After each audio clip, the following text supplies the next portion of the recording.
Bueno, buenas tardes a todos. Hoy tenemos el placer de al doctor Juan Francisco González Freire.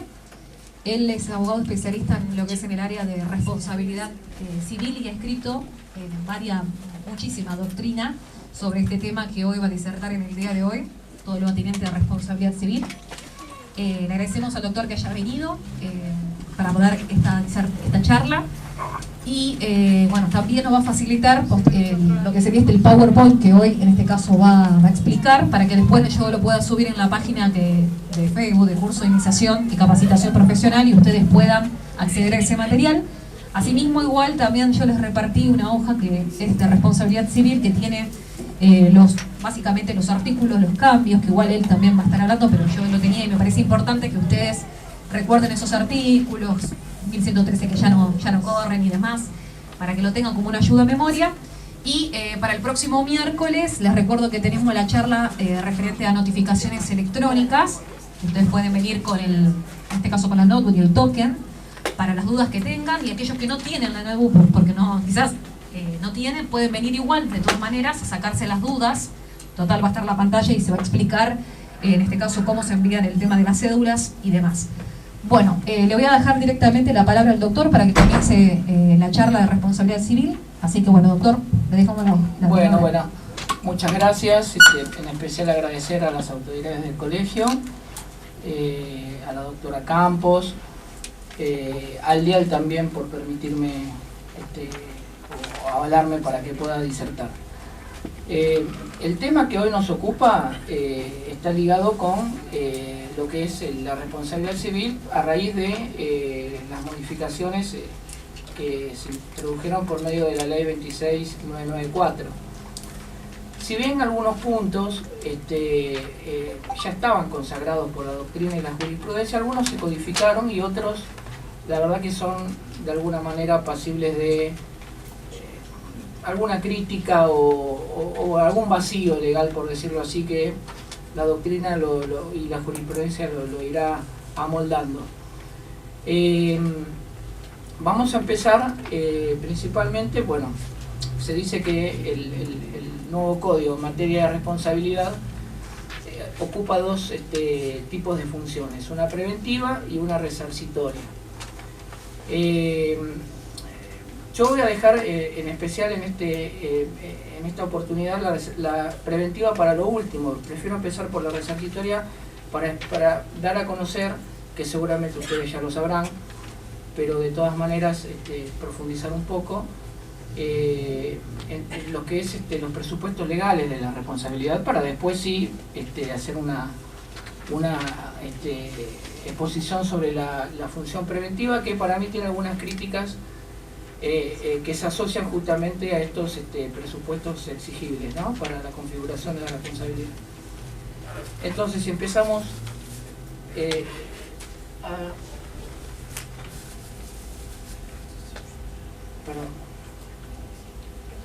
a tratar el tema de los presupuestos legales de la responsabilidad, vamos a encontrar los de siempre, que son la antijuridicidad, que es el artículo 1717, la relación de causalidad, que se consagró, ya sabemos, como teoría de relación causal a partir de 1968. El código ahora la codifica puntualmente. El factor de atribución, en donde el código de alguna manera también lo codificó y lo supo establecer de manera aplicable, digamos, no tanto en función de lo que era el 1113 o el 1109, que uno decía responsabilidad subjetiva y responsabilidad objetiva, sino que ahora se codificó, puntualmente. Un artículo dice responsabilidad objetiva, otro artículo dice responsabilidad subjetiva, que después lo vamos a tocar cuando llegue ese punto. Y como cuarto requisito para la configuración de la responsabilidad es el daño. En este puntual caso que nos ocupa es el daño resarcible, ¿no?, porque no todo daño es resarcible. Entonces, si partimos de la primera, vamos a empezar con la antijuridicidad. ¿Qué dice el artículo 1717? cualquier acción u omisión que cause un daño a otro es antijurídica, si no está justificada. Entonces, ¿qué se entiende por antijuridicidad? Como todos sabemos, que es un comportamiento que es contrario al sistema normativo. Pero esto no tiene mucho asidero hoy en día en lo que es que si contraría una norma es antijurídico. Hoy se amplió un poco lo que es su conceptualización y trajo de alguna manera algunos debates y posturas no muy felices con respecto a la antijuridicidad. ¿Por qué? Porque hoy se dice, a diferencia del Código de Vélez, en donde se decía que la antijuridicidad era típica y subjetiva, porque se relacionaba lo que era la antijuridicidad con la culpabilidad, no se diferenciaba, se decía que si era antijurídico era porque era ilícito y culpable. Bueno, eso se fue modificando, se empezó a decir que la antijuridicidad era formal, hoy es una antijuridicidad que es material y atípica. Pero el término de atipicidad viene por algo. O sea, la tipicidad que consagra la modificación del código no fue así porque sí. Lo que se trata de tutelar de alguna manera es la noción de lo que es el concepto de daño, que lo vamos a leer después, pero sí anticiparnos por medio de la antijuridicidad a que se tiene como referencia para el resarcimiento del daño, que justamente que lo resarcible del daño sea asociado a la lesión de un interés. Se diferencia de las corrientes que antes se decía que era la lesión a un bien jurídico o a un derecho subjetivo. Hoy el daño, después lo vamos a ver, se relaciona con la lesión a un bien, con la lesión a un interés. Entonces, ese interés al cual nosotros hacemos referencia, hay intereses que son legítimos, que de alguna manera se relacionan con un derecho subjetivo y que están tutelados por la ley, pero hay otros intereses que son intereses simples que no están tutelados por la ley. Esos intereses simples, que como ejemplo puedo dar, no sé, una persona que tenga una novia y la novia a causa de un accidente se muera y pierda la novia el muchacho. Bueno, no es una norma, no hay una tipificación específica en la cual se encuentre una tutela por medio de abramos el código y esté tipificado. Pero sí son intereses que se consideran que, bueno, ahora parte de la codificación los considera como intereses simples. Esos intereses simples no están codificados.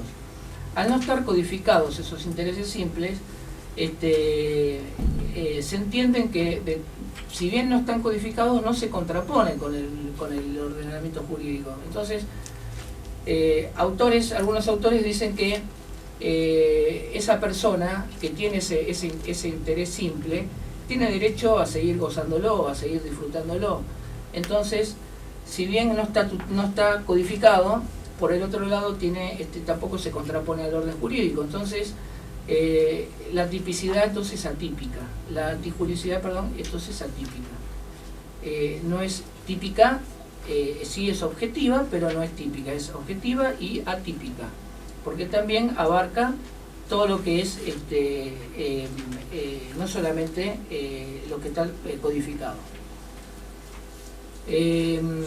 También puede haber que la antijuridicidad también surja de un acto ilícito, que puede ser también tranquilamente, como por ejemplo, no sé, prender fuegos artificiales, pero no se tiene, en este caso particular no se va a tener en cuenta la antijuridicidad como acto ilícito desde el comienzo de la acción, sino desde su resultado.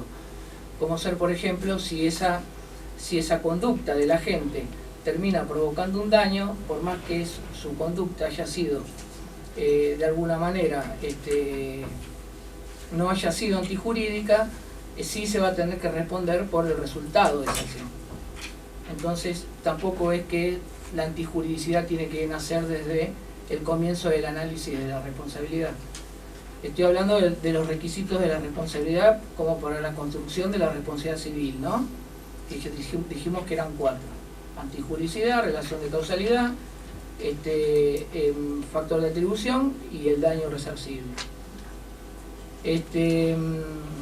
Bueno, ya expliqué, bueno, que se aparta de lo que se entendía con el Código de Vélez, que era una teoría dualista, en donde tenía que ver la coexistencia de una antijuridicidad con la culpabilidad. Eso queda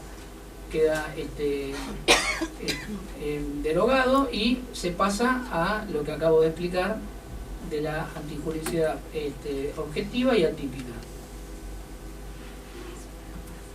En cuanto a la relación causal, dice el artículo 1726: son reparables las consecuencias dañosas que tienen nexo adecuado de causalidad con el hecho productor del daño. Nosotros acá vamos a tener en cuenta que antes el código tutelaba, porque la relación causal desprende consecuencias. El Código de Vélez desprendía consecuencias que todos conocemos, que son las consecuencias inmediatas, las consecuencias mediatas, las casuales, y el Código de Vélez decía las remotas. Las remotas fueron derogadas en la actual codificación. Pero lo importante de este punto es que para la relación de causalidad entre el hecho y el daño, pueden existir, sí, según la naturaleza del evento dañoso, ¿no? Algunos se pueden dar inmediatamente, otros se pueden dar de manera inmediata, pero sí el nexo de causalidad no tiene que estar interrumpido, porque si no es una causal de justificación para la conducta de la gente que es reprochado. Lo que sí hay que tener en cuenta acá que la causa es una condición, y esa condición tiene que ser según el curso normal y ordinario de las cosas. O sea, esa condición, la causa es una condición que lleva desde el hecho al daño, y esa condición tiene que ser idónea. No puede haber un hecho sobreviniente que sea ajeno al provocado por la conducta de la gente, porque si no la interrumpe. Entonces lo que de alguna manera se exige para este puntual requisito legal es realizar un juicio de idoneidad, en donde se tengan en cuenta, bueno, la previsibilidad, que acá hay un tema bastante particular, y que es que se dice que para la relación de causalidad no va a hacer falta la condición especial de la persona. Yo creo que hay una confusión en cuanto a que sí lo dicen. Un ejemplo del artículo, el anterior artículo 902 del Código Civil lo decía de eso, que hoy lo dice, lo remite el 1725, pero a su vez yo encuentro una contradicción. El 1725, como la valoración de la conducta, dice: cuanto mayor sea el deber de obrar con prudencia y pleno conocimiento de las cosas, mayor es la diligencia exigible a la gente y la valoración de la previsibilidad de las consecuencias. Eso lo dice el primer párrafo, pero el tercer párrafo dice: para valorar la conducta no se toma en cuenta la condición especial. Entonces, me parece que hay una contradicción entre ese primer párrafo y lo que acabo de leer, que es el tercer párrafo. De todas maneras, se entiende que en esa relación causal, cuanto mayor sea la previsibilidad que debe tener el agente acorde a la naturaleza de su función o de su conocimiento, mayor tiene que ser la previsibilidad exigible, al menos, en esa relación causal. Acá también no debe confundirse lo que es relación de causalidad con culpabilidad, ¿no? Porque también ha habido también algunas teorías en donde, o posturas doctrinarias donde se confundía la relación de causalidad con culpabilidad. Por eso el cálculo de probabilidad se debe hacer en abstracto y no en concreto. Y siguiendo acá la postura del doctor López Mesa, a la cual adhiero, el juez se tiene que transformar en una especie de historiador. ¿Qué hace con eso el juez? El juez tiene que retrotraerse en el tiempo y tratar de evaluar lo que es, cómo llega de la conducta de la gente al resultado, al daño. Porque no puede, o sea, tiene que haber un juicio de previsibilidad, no se puede dar así porque sí el tema de tener por cierto una relación causal. Ha habido casos en donde la persona por ahí salió de un sanatorio o de una operación y se encuentra con que la colocación de una sonda, por ejemplo, en donde las sondas son uretrales, en donde se lo coloca al paciente porque el paciente está en quirófano y bueno, no está imposibilitado de poder utilizar otro sistema. Y resulta que de la operación sale perfecto, pero resulta que al sacarle la sonda, a los 2 o 3 días o a los 2 o 3 meses, resulta que tiene un problema en la uretra. Ahora, si hay que evaluar eso puntualmente, el juez tiene que ser como una especie de investigador en el tiempo. El juez no puede decir, porque pasó 2 meses, esto no tiene causalidad con el hecho madre. Porque de ser así, entonces, estaríamos en una especie de que, pasa una semana, un mes y me eximo de responder por lo que hice. A mí me parece que yo he escrito también en cuanto a la valoración probatoria o desde el punto de vista jurisdiccional. En muchos de los casos hay una mala valoración de lo que es por parte de los jueces. Sabemos que nosotros tenemos un sistema en donde es muy importante la subjetividad de cada acción. El código puede decir lo que quiera, pero la interpretación la da el juez. Entonces ha pasado muchas veces en donde el código es claro con la norma, pero por ahí se amolda para distintos lados. De ahí los plenarios, de ahí que una sala dice una cosa, otra sala dice otra, y estamos hablando de las mismas normas. Entonces, de alguna manera u otra, la subjetividad jurisdiccional juega un rol importante. Pero volviendo al tema anterior, en donde estábamos hablando de lo que es la relación causal, sí, el juez tiene que adentrarse en los hechos, remontarse en el tiempo, porque la única manera que quedaría por ver de que esa persona que fue que vio lesionada su uretra por una sonda, ¿qué tiene que pensar entonces? ¿Que la persona salió de la operación y se lesionó él mismo?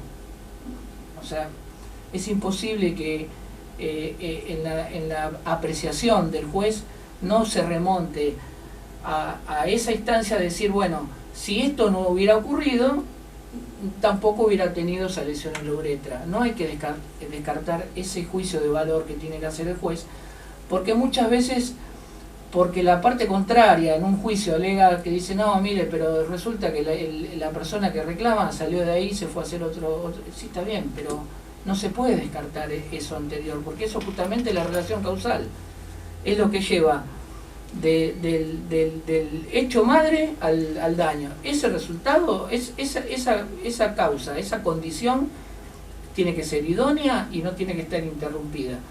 Si la persona que se vio lesionada su uretra salió de ahí, se hizo otra operación y de alguna manera hubo una tercera una segunda intervención en donde sí le intervinieron en el mismo lugar, bueno, ahí sí yo puedo alegar de que por ahí la relación causal se encuentra interrumpida, total o parcialmente, para imputar la culpabilidad.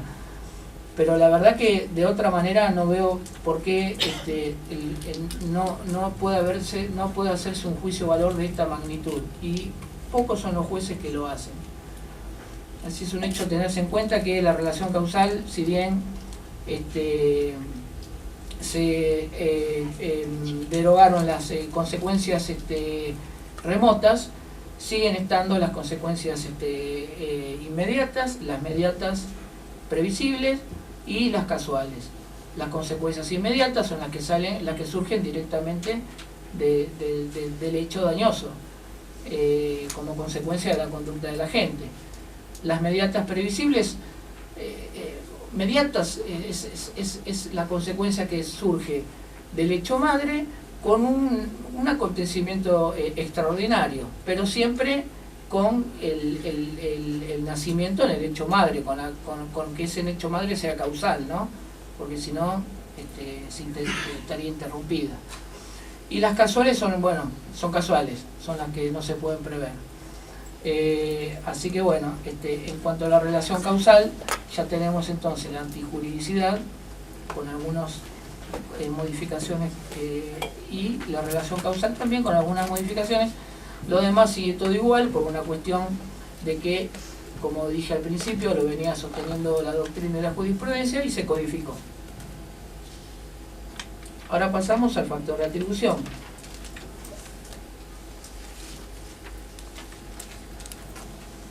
El factor de atribución, esta vez el legislador lo plasma a través de la norma 1721. El factor de atribución es la atribución de un daño al responsable, puede basarse en factores objetivos o subjetivos. En ausencia normativa, el factor de atribución es la culpa.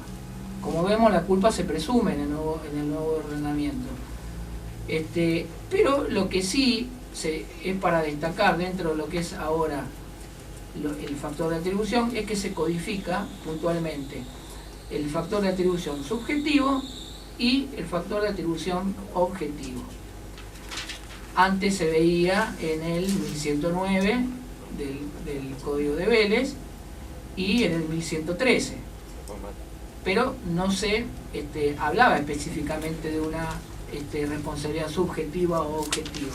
Se daba mención a que uno hablaba de culpa y otro del el riesgo o el vicio. Hay que tener acá una nota de color importante. Ahora voy a pasar a ese punto. Hay una norma que está en el medio que habla de las responsabilidades objetivas. Una cosa es la responsabilidad objetiva, otra cosa es el factor objetivo. Si bien invierten la carga de las pruebas ambas, son cosas distintas.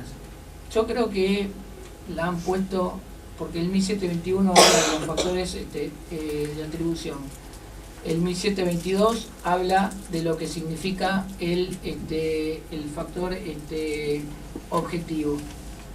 El 1723 habla de responsabilidad objetiva y el 1724 habla de factores subjetivos. Entonces digo, el 1723, que está ahí en el medio como responsabilidad objetiva, la verdad que si estábamos hablando de factores de atribución, estamos saltando a un supuesto de responsabilidad en donde ya no se estudia el factor de atribución, sino una obligación de medio de resultado. Si estamos hablando de una responsabilidad objetiva, lo más probable es que la obligación sea de resultado y no de medios, ¿no? Un ejemplo, como puede ser una cirugía estética, en donde se prometa determinado resultado. Ahí sí hablo de un factor, de una responsabilidad objetiva. Pero como estamos hablando de factores de atribución y se presume la culpa, bueno, volvamos al factor de atribución porque quería destacar ese artículo en especial, en donde de alguna manera u otra yo creo que lo pusieron para acentuar un poco lo que era el tema de, hablando de responsabilidades objetivas o subjetivas, pero bueno, factor de atribución con responsabilidad. El factor de atribución es uno de los presupuestos de responsabilidades. Pero bueno, Bueno, lo importante acá para tener en cuenta es que sabemos que todo lo que es en materia de responsabilidad tiene el factor de atribución es importante porque invierte la carga de la prueba. Como ser, si yo estoy hablando de un factor de atribución subjetivo, le va a corresponder a la víctima, al damnificado, probar el daño que está alegando. En cambio, si yo estoy hablando de un factor objetivo de atribución, yo tengo que probar el daño, el hecho dañoso y el daño que reclamo, el daño resarcible. Va a quedar en cabeza de la persona demandada interrumpir el nexo de causalidad o acreditar algún factor como eximente de responsabilidad, en la cual pero ya le va a competir más que nada, le compete más que nada a el demandado, no al actor. Entonces el factor de atribución es un papel preponderante porque es la que determina la prueba en lo que es digamos la configuración de la responsabilidad. Ahora bien, hay que tener en cuenta que cuando hablamos del factor objetivo de atribución, hubo una modificación en el código. Antes el 1103 hablaba de cuando el daño se provocaba con la cosa, por el vicio de la cosa y por el riesgo de la cosa. Bueno, la actual codificación solamente queda el vicio de la cosa y el riesgo de la cosa. La responsabilidad con la cosa se derogó. Ahí también juega un papel esencial lo que es, y bueno, esto lo hablo por experiencia, en lo que también es la interpretación jurisdiccional. Muchas veces ha pasado que el elemento en sí no significa una cosa riesgosa, pero colocado de determinada manera o ante determinadas circunstancias sí se transforma en una cosa riesgosa. Un caso que me pasó hace muchos años, cuando estaba en una de las salas de la Cámara Civil, era que justamente el juez de primera instancia había rechazado la demanda porque decía que la actora no había podido demostrar que una manguera que salía desde un edificio al cordón de la vereda había sido culpa del demandado que por la manguera se cayó y se lesionó. El juez de primera instancia entendió que, bueno, fue culpa de la víctima de no verla, no levantó el pie, se cayó directamente le rechazó la demanda. Bueno, también existe de esta subjetividad que estoy hablando jurisdiccional, en donde por el principio del libera nobis curia, de que el juez conoce el derecho y lo aplica, invirtió en lo que es de que esa manguera colocada como cosa tranquilamente casi imposible de provocar un daño en sí mismo, colocada de la manera en cómo estaba colocada, que un ejemplo era Santa Fe y Callao a las 5 de la tarde, sí se transformaba en una cosa riesgosa. Entonces, en los factores de atribución también es importante eso, no es solamente decir, bueno, tomo como riesgo de la cosa nada más a un automóvil. Si el auto es una cosa riesgosa. Hay otras cosas que también, por su condición o por su naturaleza de acción, también se pueden volver cosas riesgosas. Lo mismo que con el vicio de la cosa. Muchas de las responsabilidades son responsabilidades subjetivas, pero resulta que si la persona, en el caso de un médico, le imputa una responsabilidad a un médico, en donde el médico se tiene en cuenta que la responsabilidad de un médico es una responsabilidad subjetiva, pero si está utilizando una cosa y la cosa tiene un vicio, entonces yo ahí tengo que invocar una responsabilidad objetiva, haciendo, mencionando, destacando justamente el vicio de esa cosa. Entonces, los factores de distribución a veces no solo determinan la inversión de la carga de la prueba, salvo ahora el 1735, que no es una facultad del juez, el famoso tema de las pruebas de las cargas probatorias dinámicas, que eso, bueno, hay posturas que están a favor, otras en contra, porque dicen, bueno, como carga de la prueba, el propio demandado tiene que aportar al proceso una prueba que le juega en contra. La verdad que no está mal pensarlo, es una facultad judicial y hoy por hoy es una norma, algunos pedirán su inconstitucionalidad, otros la apoyarán. Lo cierto es que doctrinariamente está debatido. Por otro lado también, bueno, se tiene en cuenta, hablando de factores objetivos de atribución, el famoso tema de la responsabilidad del principal por el hecho del dependiente. La nueva codificación, a través de 1753, aclara lo que venía sosteniendo la doctrina y la jurisprudencia. Existieron muchos debates en cuanto a lo que es cuándo es responsable no me voy a meter en un tema de responsabilidad indirecto o refleja porque es mucho lo que hay y la verdad que no voy a terminar más y no vamos a hacer a tiempo, pero sí voy a hacer un pantallazo más que nada para una cuestión de que ustedes tomen conocimiento de la modificación del código en cuanto a la responsabilidad objetiva. Antes existían debates de que si el dependiente estaba en el ejercicio de su función, en ocasión de su función. Entonces resulta que ha pasado, no sé, por ahí algún tipo de evento dañoso en donde se lo quería de alguna manera imputar al principal por el hecho del dependiente, pero decía, pero mire, está fuera de su horario de trabajo, entonces no tiene que responder, no respondo yo porque, bueno, el dependiente, bueno, más allá del debate doctrinario, después se empezó a aplicar lo que era no solamente en el ejercicio de su función, sino en ocasión de su función. Entonces hoy por hoy el código lo establece eso, en el 1753 lo aclara, lo codifica, que dice en el ejercicio o con ocasión de la función.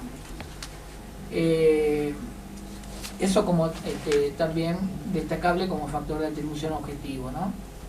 Y bueno, si nos vamos al último, que es el factor subjetivo, que está en el 1724, hablamos al principio que la regla es que se presume la culpa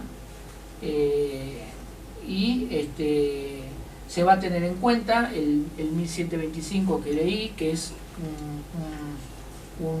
como una copia del ex artículo 902, y lo único que, bueno, cuando hablamos de factores subjetivos tenemos que hacer una distinción en lo que es especialmente la culpa o el dolo, ¿no?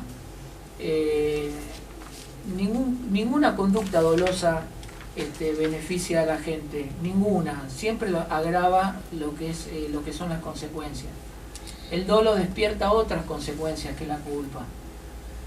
Hay casos en donde se presume que el hecho culposo se aplican las consecuencias inmediatas. Cuando hablo de dolo puedo hablar también de consecuencias inmediatas, previsibles, tranquilamente. Esto es una cosa a tener en cuenta porque después vamos a tocar el tema de lo que es la previsibilidad contractual, que despierta algunas consecuencias distintas. Y cuando estuvimos hablando de la relación de causalidad, que es el artículo 1726, habíamos hablado de las tres tipos de consecuencias, ¿no? Como responsabilidad extracontractual. Habíamos hablado de consecuencias inmediatas, las mediatas previsibles y las casuales. Doctor, discúlpeme, ¿un ejemplo de consecuencia inmediata previsible? Y yo le enfocaría más en un incumplimiento contractual, un ejemplo. Que eso lo voy a tocar ahora en el 1728.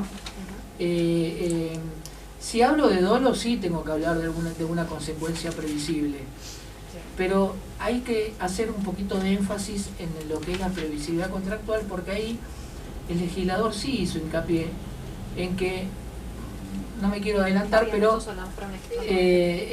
justamente es algo que las partes debieron prever, entonces como consecuencia de eso surge la consecuencia previsible. Por eso se dice que es previsible, porque hay una obligación preexistente. Si no, automáticamente reclamo lo que es una consecuencia inmediata, que se va a dar como consecuencia de la acción madre, ¿no? Del evento dañoso, donde despierta las consecuencias.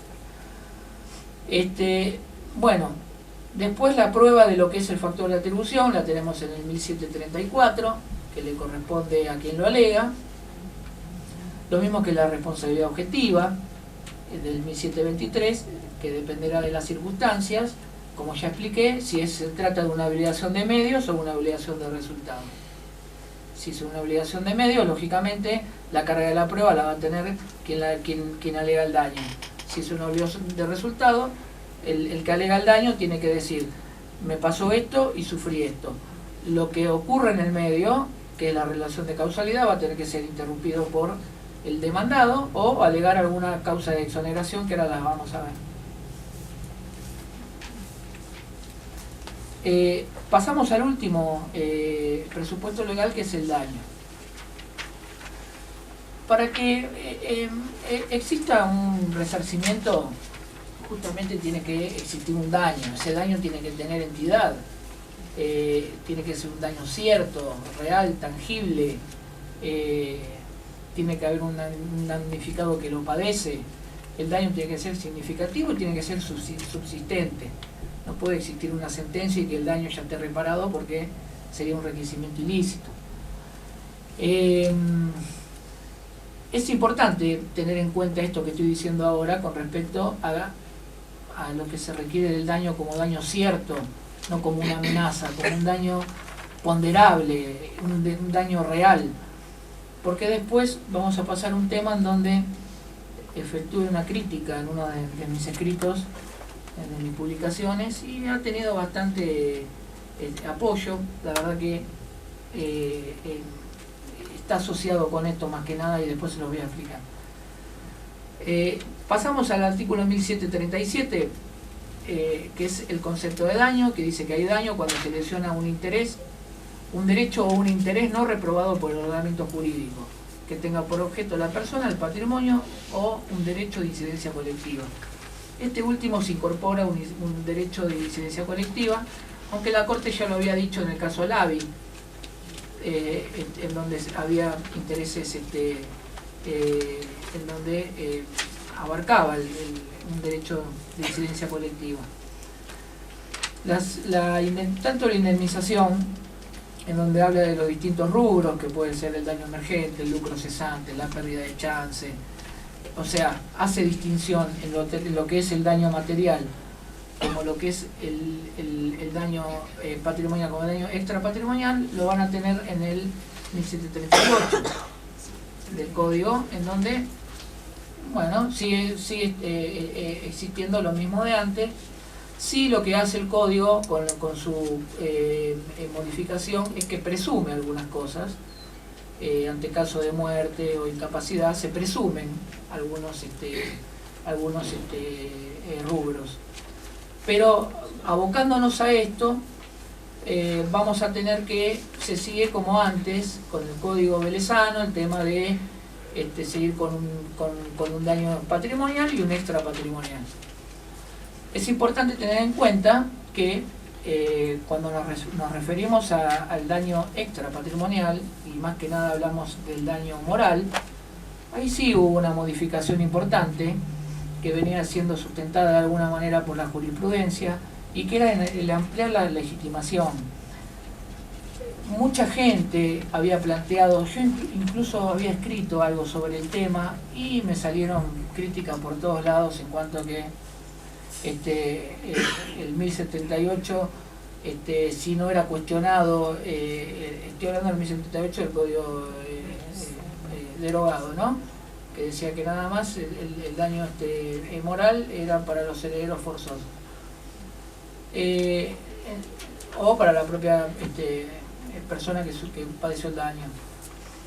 Y yo decía, pero es injusto, porque si una persona que convive con esa persona y no es heredera forzosa, o un primo, un sobrino, ¿por qué no puede? O un hermano, ¿por qué no tiene ese sufrimiento espiritual, ese detrimento que la verdad que lo aflige, lo angustia?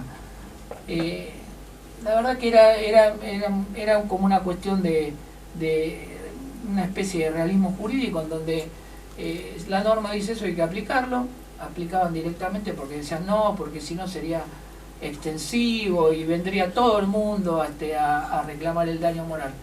Bueno, lo cierto es que se amplió la legitimación porque en varios fallos se resaltó que se lesionaba la igualdad ante la ley, que es el artículo 16 de la Constitución Nacional. Si todos somos iguales ante la ley, ¿por qué uno puede reclamar un determinado rubro que al otro no se lo da, pero por una cuestión simplemente de taxativa de lo que dice un código? Me parece que justamente el recurrir a la Administración de Justicia es para que a veces se pueda apartar de lo que dice el código y hacer extensivo o reducir la norma, pero no aplicarla porque dice lo que dice la norma, lo aplico y ya está. Eso pasó también en un caso bastante significativo, que no voy a decir exactamente qué juristas fueron, lo voy a decir como ejemplo, pero para que vean la connotación que tuvo. Antes de la reforma no se tenía por viable el tema de la fertilización asistida. Las coberturas por fertilización asistida eran rechazadas por todas las obras sociales.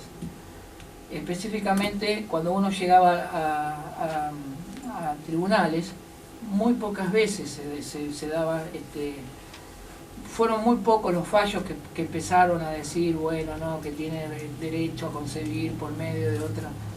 Pero no todos, se veía como algo que, bueno, que si uno se tenía que regir por la norma, había una carencia normativa y, por ende, no estaba tutelado en el ordenamiento, no era aplicable. Bueno, resulta que por ahí a veces resulta un poco chocante encontrar que los mismos jueces que antes sustentaban, motivaban su sentencia diciendo, mire, ante la carencia normativa no le doy la pretensión que te pide, hoy por ahí esos mismos jueces dicen que ante lo que señala el código tiene derecho. O sea, justamente cuando hay carencia normativa es donde más tiene que saber actuar el juez, porque si nos regimos nada más por lo que señala un código, estaríamos un poco complicados, ¿no? Porque la verdad que justamente los jueces están para ir más allá de lo legislado. Incluso justamente como fuente del derecho, la doctrina y la jurisprudencia justamente han contemplado lo que hoy por ahí el legislador volcó en el propio código. Entonces tampoco uno puede apartarse de eso. Entonces, como requisito de viabilidad, hablamos de la entidad que tiene que tener el daño, justamente del tipo de daño al que se habla, que puede ser patrimonial o extrapatrimonial, y bueno, se incrementa lo que es se hace un hincapié más que nada en lo que es el daño no solamente al patrimonio, sino hoy se hace mucho hincapié en lo que es a la persona.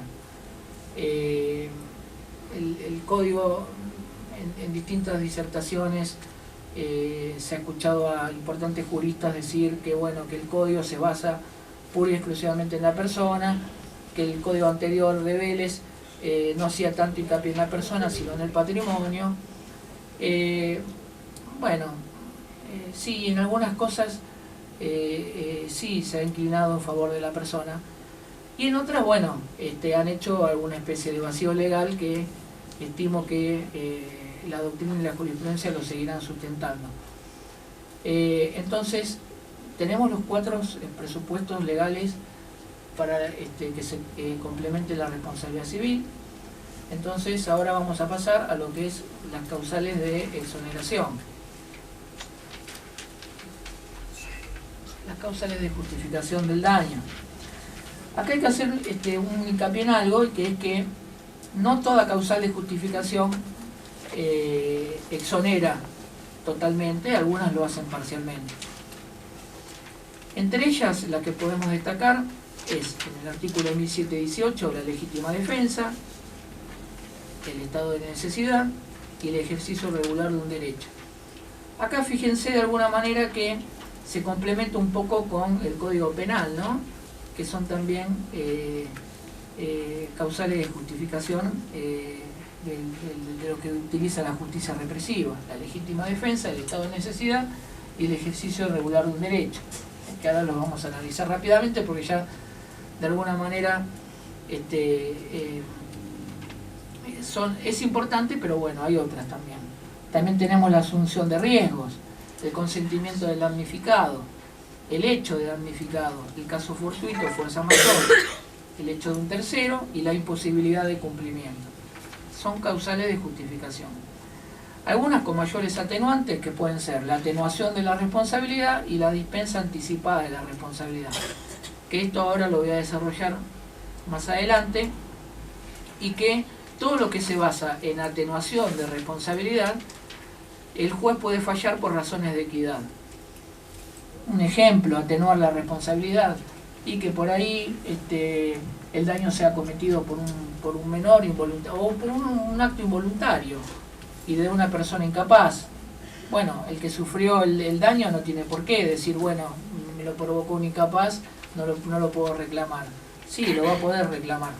Lo que sí va a hacer el juez es va a tener en cuenta la situación particular de la persona, las circunstancias del caso, y lo que va a hacer es va a fallar en razón de la equidad.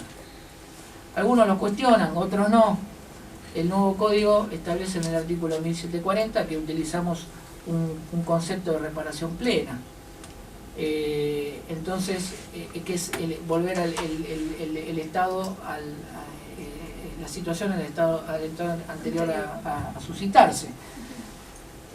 Algunos cuestionan eso, otros no.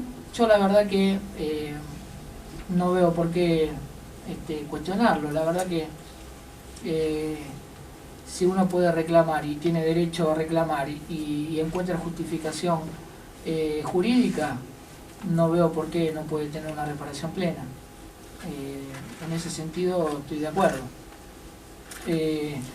Entonces, analizando ahora las causales de exoneración, en 1718 pasamos a la legítima defensa. Bueno, la legítima defensa es una reacción necesaria contra la agresión injusta, actual y no provocada. No la tengo que provocar yo me defiendo.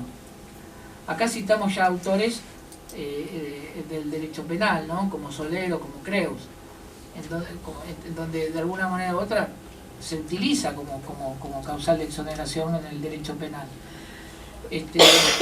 Hay que rechazar la agresión, hay que tratar de utilizar el medio empleado que sea racional, al utilizable. No se puede, si a mí me vienen a atacar con un cuchillo no puedo sacar un arma y dispararle, salvo que no me pueda defender y el cuchillo directamente me lo quiera clavar para matarme.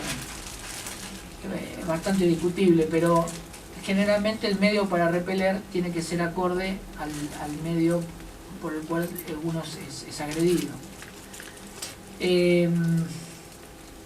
Pero bueno, básicamente, si interviene un tercero, que no es el agresor, y sufre un daño, para que la otra persona no lo sufra, ese sí tiene derecho a la reparación plena. Porque es un tercero que es ajeno a lo que es la conducta de las partes en sí, ¿no? El que iba a ser agredido y el agresor, y de alguna manera se mete justificadamente, aunque sea para evitar eso, y bueno, ese sí tiene derecho a la reparación plena. En cuanto al agredido y al agresor, deberá evaluarse lo que es si se utilizó el medio, bueno, o las consecuencias que lo llevaron a eso, ¿no? Pero hablando del tercero ajeno, ese sí tiene derecho a una reparación plena. Cuando hablamos del estado de necesidad, también nos referimos a una especie de analogía en cuanto al derecho penal. El estado de necesidad justamente es provocar un daño menor para evitar un daño mayor. de alguna manera también acá entran las razones de una reparación por equidad, porque de alguna manera justifico que el haber provocado un daño menor para que no se provoque el mayor, pero a su vez el daño menor que provoco lo estoy provocando. Entonces, si bien es una causa de exoneración que justifica mi conducta, eso no quita que el juez pueda fallar en base al artículo 1742, que son por razones de equidad. Pasando al ejercicio regular de un derecho, a ver, quien ejerce un derecho supuestamente cuenta con la autorización del orden jurídico. La verdad que el invocar un derecho de alguna manera u otra sería como alguien que, no sé, que realice el ejercicio regular de un derecho y el otro se vea ofendido. La verdad que debería ser abusivo ese derecho, porque de la otra manera también restrinjo quien también tenga ese derecho que lo pueda utilizar. La verdad que es algo, hay que cumplir con el ejercicio de poder efectuar o ejercer un derecho, pero no tiene que ser abusivo ni tampoco tiene que prohibírselo a quien lo pueda realizar. Es algo que hay que saber complementarlo bien, contemplarlo también bien, y supuestamente va a quedar pura y exclusivamente del arbitrio judicial, en donde también va a depender exclusivamente de lo que es la valoración jurisdiccional. Según cómo lo tome, según si se excedió o no, eso va a ser típicamente materia de la sana crítica por parte del juez.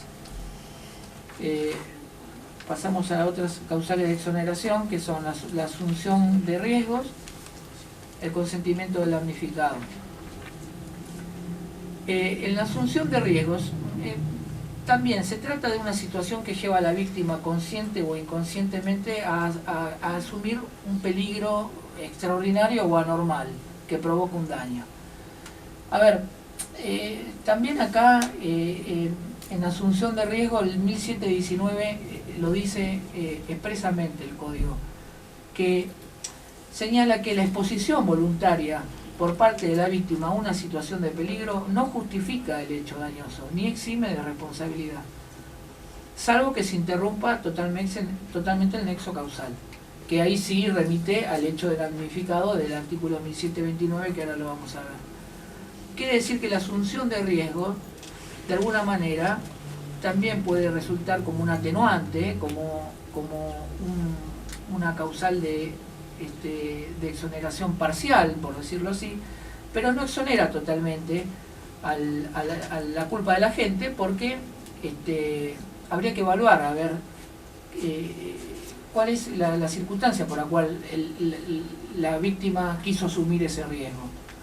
Bueno, remite al artículo 1729, que es el hecho del damnificado, razón por la cual, si nos basamos en el 1719, va a quedar a criterio del juez, y cuando cuando la norma verse en el 1729 se va a ver un poco más claro el tema ahí, que es el hecho del damnificado.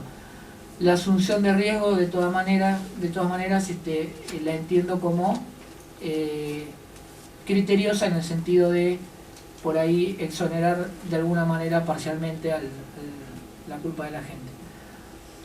En cuanto al artículo 1720, el consentimiento del damnificado, bueno, acá hay que poner una especial atención, porque acá se relaciona también todo lo que es con el consentimiento que tiene que recibir quien antes era víctima, hoy damnificado.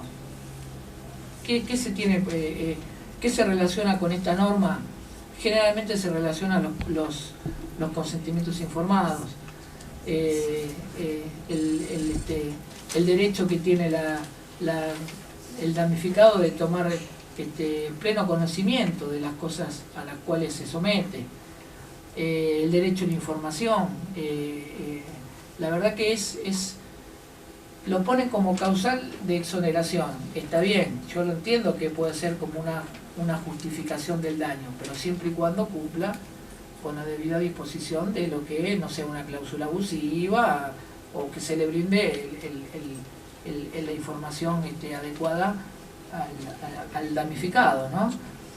Es también bastante sutil de análisis esta norma, porque en la mayoría de los casos que lo usa como causal de exoneración, al mismo tiempo es utilizada por el damnificado como acción de daño, como diciendo no me informó esto. Bueno, al mismo tiempo es la persona quien la otra persona, el damnificador, el que por ahí lo alega como causal de exoneración y dice, pero yo se lo informé. O sea, se utiliza de los dos lados o como causal de exoneración o como causal de alegación de daño. Sí, con el tema del consentimiento informado en las prácticas médicas. Sí. Realmente no es claro lo que le informan al paciente y el paciente no entiende nada, porque explican en palabras que son meramente técnicas. El planteo es el siguiente: ¿qué pasa en ese caso? Porque, por ejemplo, caso particular y concreto, una persona que tiene problemas de corazón y depresión, la mandan a hacer un estudio y no le explican, era un estudio con radiación y qué sé yo, y le suben la presión y queda medio lela. Eso no se lo habían explicado. No, porque le dan un papel en el cual utilizan palabras técnicas y no le explican el riesgo. Bueno, eso es un tema importante, Claro. porque también se asocia con lo que se intenta buscar, que es con la dispensa anticipada de la responsabilidad. Tienen el derecho, tienen el deber de informar y no con palabras técnicas. El damnificado, a ver, lo vamos a llamar damnificado porque ya sufrió el daño, ¿no? Sí. Pero si nos remitimos a que es en aquel momento el paciente, muy pocas veces el paciente, o yo prácticamente no vi ninguna, que diga, no, mire, esta cláusula no, la verdad, no me cierra, entonces no me opero, es algo que no me lo... Entonces dicen, bueno, mire, la verdad que si no firma esto no lo opero. Pero para eso está justamente el análisis que hace el actual código con respecto a que no va a haber dispensa anticipada de responsabilidad ante un caso así. No se va a eximir de responsabilidad si después va con un papel con una información técnica. Porque es ahí el juez en donde, volvemos a lo que es la valoración jurisdiccional, es ahí el juez donde va a decir, mire, la verdad, hubo casos en donde, incluso los veo positivos, que son casos en donde se declara por ahí la incapacidad relativa de una persona y el juez le aclara con palabras sencillas a la persona el por qué llega a eso, el juez, para que lo entienda la persona. Bueno, de la misma manera debería ser para un paciente que es lego a lo que se somete y que lógicamente cuando uno lee de que si se va a sacar unos pelitos de la ceja y que eso lo puede llevar a la muerte, y prácticamente nunca se va a concientizar de que eso lo es. Ahora, habría que ver, yo creo que lo que se pone en estudio justamente es qué es lo que lo llevó a la muerte. Creo que no exonera a que vaya el médico y diga, yo me firmó un papel en donde se iba a morir y yo me encuentro justificado. Lo que se va a tener en cuenta ahí va a ser justamente cuál fue la conducta del médico. Volvemos a todo lo que hablamos anteriormente. Utilizó algo con vicio, asumió una obligación de resultado, hubo riesgo. Son todas cosas en donde el juez se los tiene que plantear. Por eso digo, pasando a sería la tercera ítem de exoneración, que acá sí tenemos el hecho de damnificado, que antes era la famosa culpa de la víctima, que era el 1111 del Código Civil. Hubo una modificación. El Código de Vélez exigía que había que probar la culpa de la víctima. ¿Qué quiere decir esto? Que tenía que venir el demandado y decir, no, fue culpa de la víctima. Fue culpa de la víctima. El Código Civil y Comercial, el unificado, dice que solamente lo relevante, esto no quiere decir que sea condición sine qua non, pero lo que sí se exige es que la víctima haya tenido incidencia en el hecho, cosa que es distinta. Es distinto exigir la culpa de la víctima a solamente acreditar o mencionar la incidencia de la víctima en el hecho. Son dos cosas distintas. No son equiparables. Una cosa es haber podido demostrar que, no sé, igual lo voy a decir con una especie de cuestionamiento a mí mismo, porque si va un auto por una calle y hay una persona que cruza mal y lo pisa el auto, va a decir culpa de la víctima. Yo diría que hay culpa concurrente porque el que manejaba el auto era una cosa riesgosa, tendría que haber tomado sus recaudos. Está la famosa teoría del peatón distraído. Bueno, no me voy a adentrar en esas cosas, pero algunos invocaban culpa de la víctima, y dentro de todo, mal o bien, uno decía, bueno, pero se tiró. Y ha habido casos en donde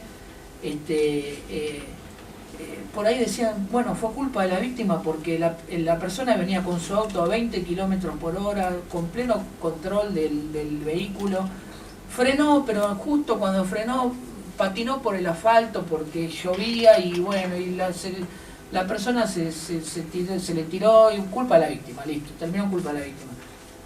Hoy se exige la incidencia de la víctima en el hecho dañoso, y es un cambio que no puede pasar desapercibido, porque la incidencia, qué sé yo, lo deja, la verdad que es bastante amplio el término. Y recurrimos de nuevo a lo anterior, ¿no? Que justamente esa incidencia del evento dañoso en la víctima va a quedar a criterio jurisdiccional. Doctor, ¿se acuerda que usted subió, me acuerdo, un fallo que también salió en un periódico del nene, que había sido una responsabilidad concurrente, que sonó? Hace poquito. No me acuerdo muy bien de qué se trataba, pero estaba donde hace poquito, distribuyeron la responsabilidad del menor que había abierto la heladera después de la del corte. Sí, fue un tema prácticamente un tema que bueno, me hace acordar por el tema del hecho del damnificado, porque ahí la responsabilidad fue con cero. Sí, y fue bastante particular porque se le achacó parte de la responsabilidad a un menor que era chico. También fue por la culpa de los padres. Sí. Pero sí, fue un caso en donde justamente a través del dial fue una nota que me hizo Clarín, en donde el tema era, pero ¿por qué? ¿Por qué la culpa a los padres? ¿Por qué la culpa al menor? ¿Y por qué la culpa a la empresa de la distribuidora de energía? Muchos cuestionaban por el tema de que como que el muchacho era muy humilde en la familia, como que no podía, por el tema de lo...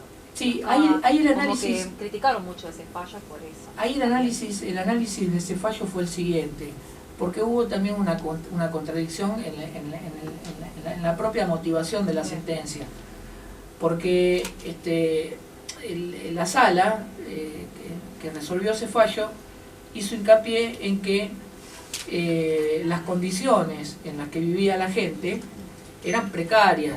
La manija de la heladera no tenía revestimiento, era directamente de chapa, entonces piso directamente húmedo o sin ningún tipo de cerámica, directamente con cemento, agarrar la manija a un nene sin ninguna protección, y bueno, culpa de los padres por haber permitido todo eso. Pero de alguna manera hubo una contradicción o algo cuestionable, en la cual la sala que falló señaló que también fue culpa de la empresa distribuidora, porque no controló al colocar el medidor que las condiciones estaban exactamente. Pero jamás se hace eso. No existe lo eso. Lo que no sí se existe para gas, pero no para servicios eléctricos. No, salvo en los edificios nuevos, para habilitación de medidores.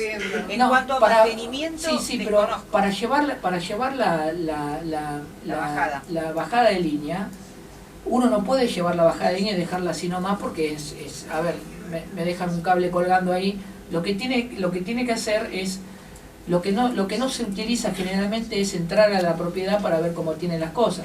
Pero sí la empresa distribuidora tiene la obligación de saber que está llevando el objeto de su comercialización a un lugar en donde está en condiciones. Si no está en condiciones, que no lo suministre, porque para eso se necesita un certificado de habilitación, que era donde justamente el fallo recalcaba que no lo tenía. O sea, se exige, lo tienen, pero ellos no lo tenían. Por eso entiendo que uno no lo vea en lo habitual sí se ve más en lo del gas, porque en donde hay enseguida olor a gas, enseguida cortan todo. Pero en la electricidad es un poquito más individual, más particular, pero sí que se exige ese certificado que esta persona la empresa no lo tenía sobre esta gente. Entonces de ahí, bueno, vino la concurrencia de culpa. Pero bueno, salió a colación el tema de este tema, porque justamente estábamos hablando del hecho de damnificado. Lógicamente que el criterio acá aplicable, que es en cuanto al porcentaje, lo establecen los jueces también.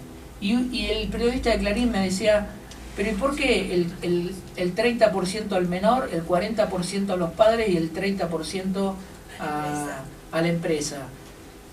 Y bueno, son porcentajes que son criterios jurisdiccionales, y que yo tenía tampoco voy a decir el nombre del colega, al cual lo admiro mucho, lo respeto, y él sabe que cuánto lo sigo, y además ha sido uno de mis mejores docentes. Le decíamos, pero ¿cómo hace el juez para fallar así con el manómetro? Y es verdad. Fue de buen cubero también, dice. Es verdad, entonces quizás es un poco crítico, no me voy a ganar por ahí el cariño de algunos jueces, pero es la verdad. Porque, a ver, ¿por qué le dio el 30 y el 40 y por qué no el 20 y el 10? Y bueno, queda criterio judicial. Justamente eso lo establece la sana crítica y la experiencia. Bueno, el artículo 1731 hablamos del hecho de un tercero, es que el deudor se libera si trata de demostrar que el hecho del tercero, porque no debía responder, lógicamente. Se me imputa a mí un determinado daño que yo digo, no, pero a ver, yo no tenía que responder fulano de tal. Entonces lo invocó como causal de exoneración. Y tenemos también la imposibilidad de cumplimiento, que es cuando no puedo cumplir con el cumplimiento preexistente, siempre y cuando medie buena fe y no sea un ejercicio abusivo del derecho. Ahora, esta responsabilidad por caso fortuito o por imposibilidad de cumplimiento tiene excepciones, que las enumera el 1733. ¿Y qué es? El deudor, por decirlo así, no se va a liberar si ha asumido el cumplimiento, aunque ocurra caso fortuito, fuerza mayor o alguna imposibilidad. Si yo asumo que puede pasar, después no lo puedo invocar como causa de exoneración. Acá estamos hablando de la libertad contractual, en donde yo decido, en donde si surge algo o acontece algo, yo me hago responsable.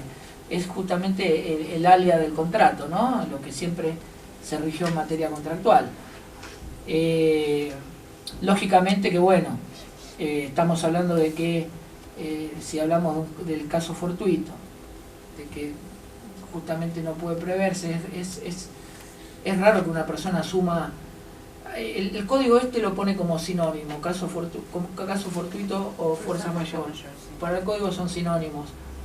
Pero yo digo, un caso que no pudo preverse, y que de preverse no pudo haberse evitado, es raro que uno diga, no sé, asumo, si cae un rayo, la responsabilidad es mía.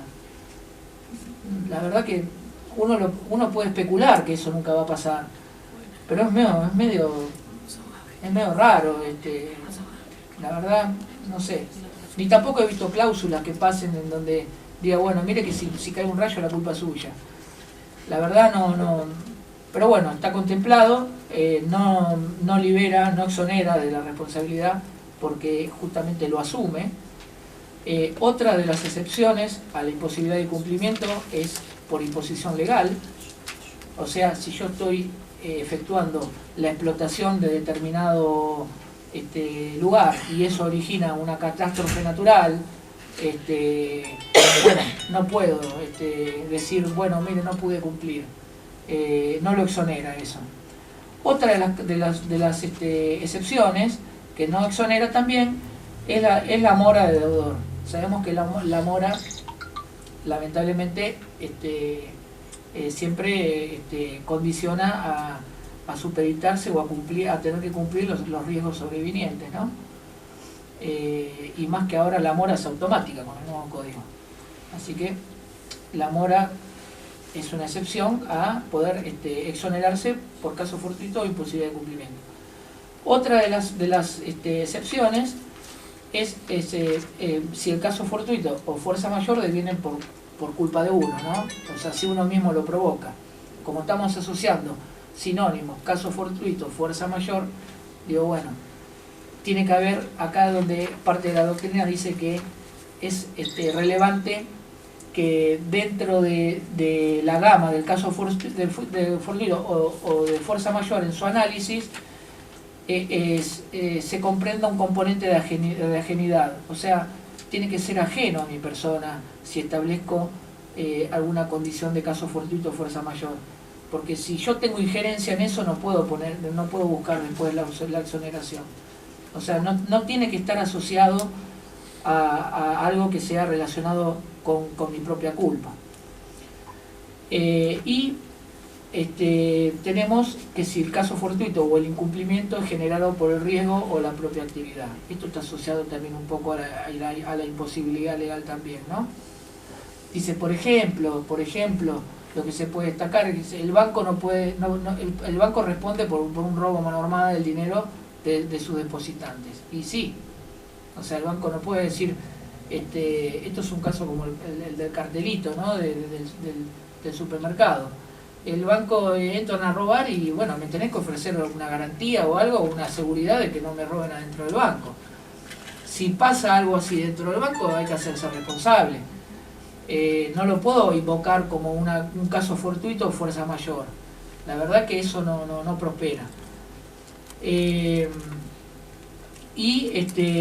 Tenemos como el último inciso del 1733 la restitución de la cosa, cuando la restitución de la cosa resulta consecuencia de un hecho ilícito.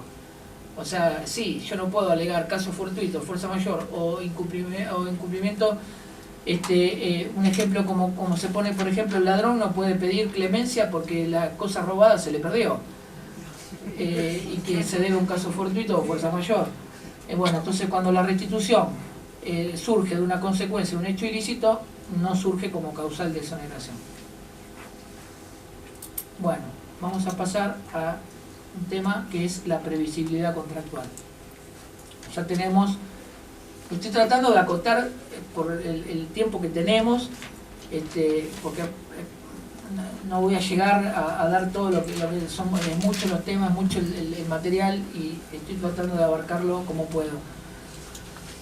El artículo 1728 dice que en los contratos se responde por las consecuencias que las partes previeron o pudieron haber previsto al momento de su celebración. Cuando existe dolo del deudor, la responsabilidad se fija tomando en cuenta las consecuencias también al momento de su cumplimiento.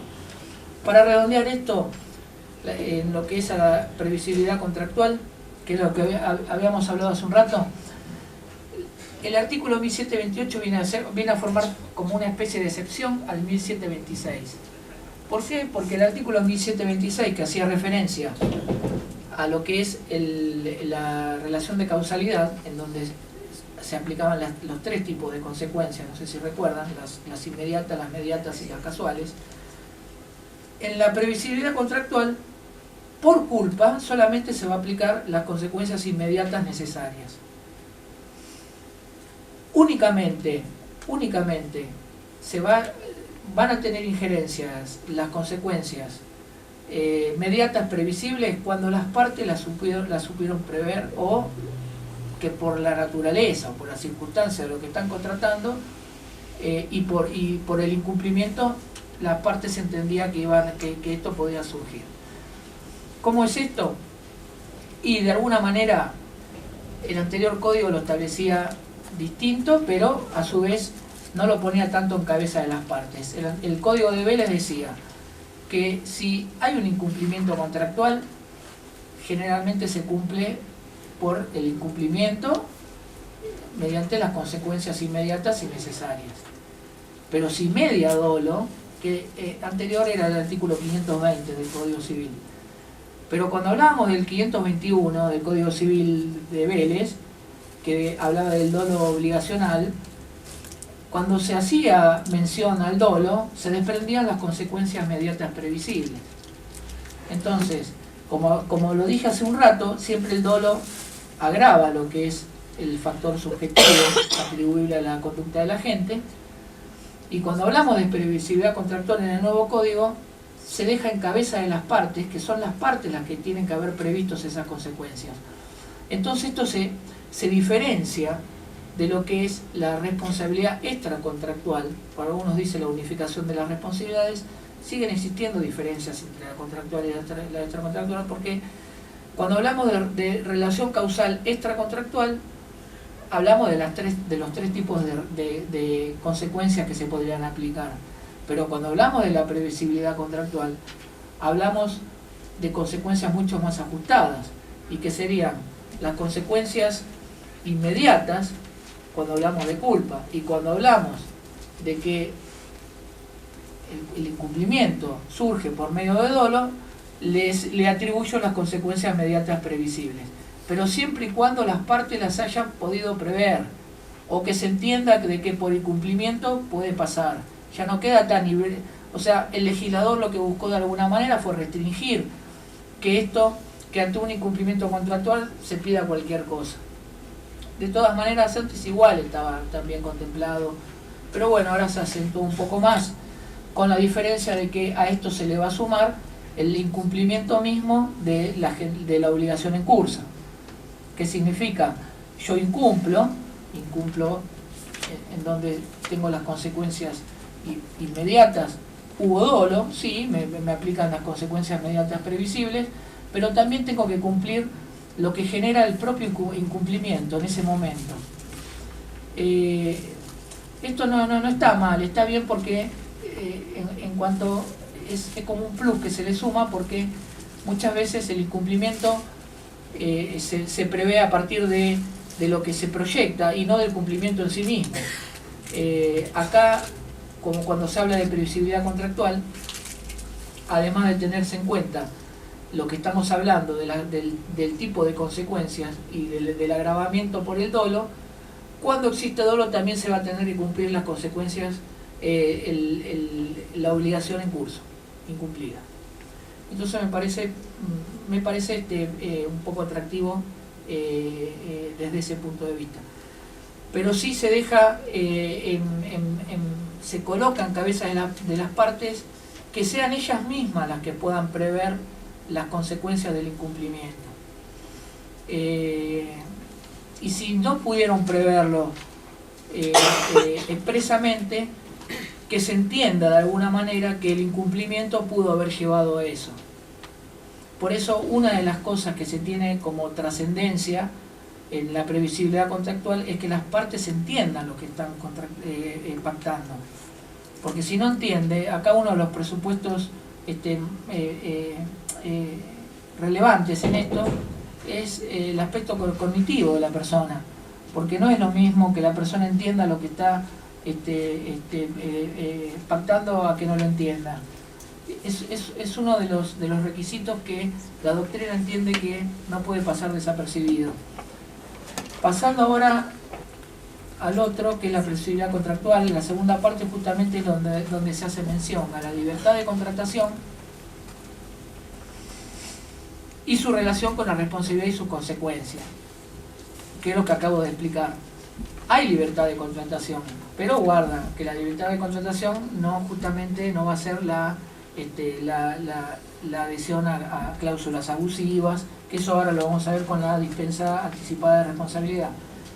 lo que se busca de alguna manera es que las partes tengan libertad de contratar, de que no haya injerencia por parte del Estado en limitar algo, que sean las partes mismas, pero bueno, previendo que ante el incumplimiento se tenga que responder por las consecuencias inmediatas, que si hay dolo, por las consecuencias inmediatas previsibles y por el propio incumplimiento.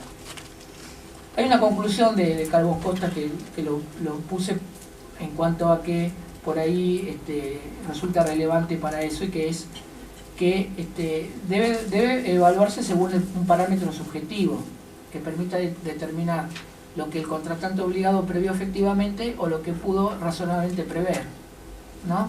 Es lo que hablamos hace un rato. Al mismo tiempo, también juega un papel preponderante acá el tema de la previsibilidad que hay que hacer. Es un juicio de previsibilidad que hay que hacer entre el objeto, la causa y el tipo contractual. La verdad que el prever las consecuencias no es tan fácil a veces cuando no están determinadas. Entonces, también acá juega un rol esencial lo que es la valoración por parte de la Administración de Justicia. Lógicamente que esto va a estar supeditado a lo que la parte reclame o pueda demostrar, ¿no? Pero no puede pasar desapercibido para un juez no hacer ese juicio de previsibilidad que tiene que tener para este tipo de supuestos, ¿no? Y más que son figuras nuevas. Así que, bueno, pasando ahora a la dispensa anticipada de responsabilidad. Esto asociado con el artículo anterior, con el capítulo que vimos anteriormente, dice: son inválidas las cláusulas que eximen o limitan la obligación de indemnizar cuando afectan derechos indisponibles, atentan contra la buena fe, las costumbres o leyes imperativas o son abusivas. También son inválidas si liberan anticipadamente, en forma total o parcial, del daño sufrido por dolo o de las personas por las cuales debe responder. Acá lo que sobresale de esto, porque es un poco asociado a lo anterior, es que lo que estuvimos hablando del consentimiento informado y todo eso, es que se va a dejar aclarado de que la dispensa, no va a haber dispensa anticipada de responsabilidad si yo me estoy subordinando a una cláusula abusiva, por ejemplo, o si yo me estoy subordinando en la contratación a que me afecten derechos indisponibles. Hay un ejemplo que dice la relación médico-paciente y el deber de información. El paciente se hace cargo de los riesgos que sobrevienen por el área terapéutica, pero no por la culpa del médico. Entonces, por un lado, esos derechos indisponibles no se pueden ver afectados, o cuando atentan contra la buena fe, las buenas costumbres o leyes imperativas. Qué sé yo, un abogado no se puede eximir de su responsabilidad si pierde un juicio por culpa de él. Puede haber supuestos en donde diga, bueno, mire, mi obligación es de medios, yo hice lo mejor que pude en mi deber de diligencia. ¿Cómo? Por la caducidad de distancia, por ejemplo. Claro, típico supuesto por caducidad de distancia. O por alguna... Bueno, eso genera una pérdida de chance supuestamente reclamable, ¿sí? Pero bueno, justamente por eso no puede decir que es una dispensa. A ver, yo no puedo firmar con la parte que me dispense de mi responsabilidad. Si hay una caducidad de distancia, yo no soy responsable. Bueno, y esto está asociado a que son cláusulas inválidas. Como también las cláusulas en los contratos de adhesión o las cláusulas predispuestas. Que esto es más o menos lo que estuvimos hablando antes, ¿no? No se puede responder por algo que es abusivo o que no lo acepta el ordenamiento jurídico. Entonces, dice que las cláusulas abusivas se tienen por no escritas.